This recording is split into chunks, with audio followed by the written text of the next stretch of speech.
Kannada Bible quiz. ಆದಿಕಾಂಡ 16 ಮತ್ತು 17ನೇ ಅಧ್ಯಾಯಗಳು. ಸಾರಳ ದಾಸಿಯಾದ ಹಾಗರಳು ಯಾವ ದೇಶದವಳು?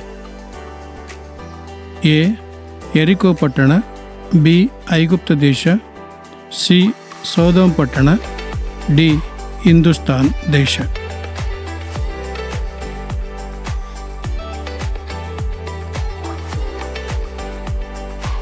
ಸರಿಯಾದ ಉತ್ತರ ಐಗುಪ್ತ ದೇಶ. ಆದಿಕಾಂಡ 16ನೇ ಅಧ್ಯಾಯ 1ನೇ ವಚನ. ಅಬ್ರಹಾಮನಿಗೆ ಆಗರಳಲ್ಲಿ ಹುಟ್ಟಿದ ಮಗನ ಹೆಸರು ಏನು? Option A. Ishmael, B. Isaac, C. Issachar, D. Eliezer.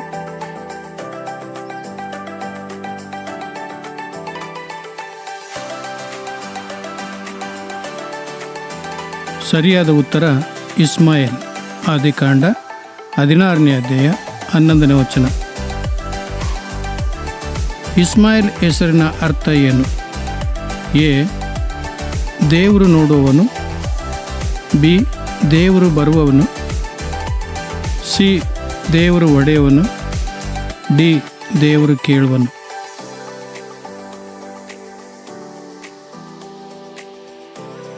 ಸರಿಯಾದ ಉತ್ತರ ದೇವರು ಕೇಳುವವನು. ಆದಿಕಾಂಡ 16ನೇ ಅಧ್ಯಾಯ 11ನೇ ವಚನ. ದೇವರ ಸಂಗಡ ಮಾತನಾಡಿದ ಹಾಗರಳು ಅಲ್ಲಿದ್ದ ಬಾವಿಗೆ ಏನೆಂದು ಹೆಸರಿಟ್ಟಳು? ಎ. ಯಾವೆ ಬಾವಿ, ಬಿ. ಲಹೆರೋಯಿ ಬಾವಿ, ಸಿ. ಇಸ್ಮಾಯೇಲನ ಬಾವಿ, ಡಿ. ಅಬ್ರಹಾಮನ ಬಾವಿ.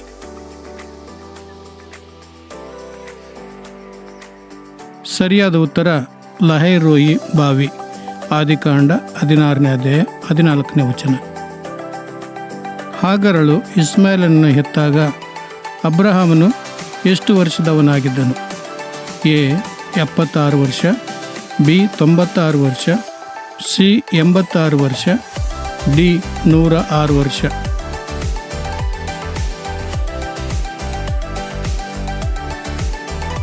ಸರಿಯಾದ ಉತ್ತರ 86 ವರ್ಷ. ಆದಿಕಾಂಡ 16ನೇ ಅಧ್ಯಾಯ 16ನೇ ವಚನ. ಅಬ್ರಹಾಮ ಹೆಸರಿನ ಅರ್ಥ ಏನು? ಎ. ಮಕ್ಕಳ ತಂದೆ, ಬಿ. ಜನಾಂಗದ ತಂದೆ, ಸಿ. ಸಮೂಹದ ತಂದೆ, ಡಿ. ಸಂತತಿಯ ತಂದೆ.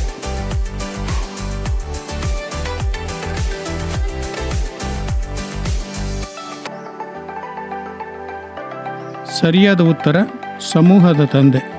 ಆದಿಕಾಂಡ 17ನೇ ಅಧ್ಯಾಯ 5ನೇ ವಚನ. ಸಾರ ಹೆಸರಿನ ಅರ್ಥ ಏನು?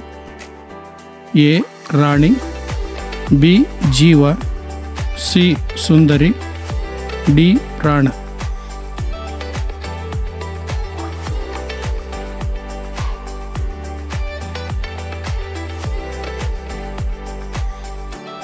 ಸರಿಯಾದ ಉತ್ತರ ರಾಣಿ. ಆದಿಕಾಂಡ 17ನೇ ಅಧ್ಯಾಯ 15ನೇ ವಚನ.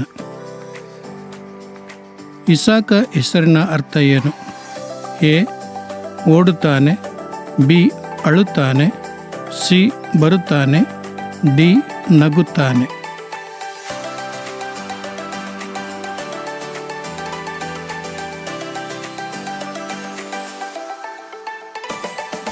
ಸರಿಯಾದ ಉತ್ತರ ನಗುತ್ತಾನೆ. ಆದಿಕಾಂಡ 17ನೇ ಅಧ್ಯಾಯ 19ನೇ ವಚನ.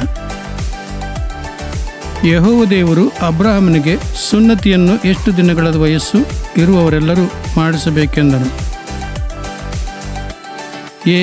7 ದಿನಗಳು, ಬಿ. 8 ದಿನಗಳು, ಸಿ. 12 ದಿನಗಳು, ಡಿ. 13 ದಿನಗಳು.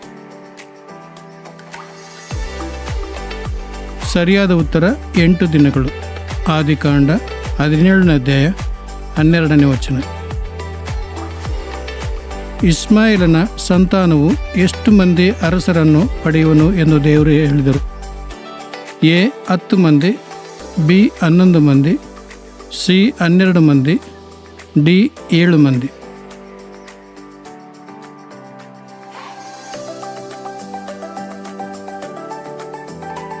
ಸರಿಯಾದ ಉತ್ತರ 12 ಮಂದಿ. ಆದಿಕಾಂಡ 17ನೇ ಅಧ್ಯಾಯ 20ನೇ ವಚನ.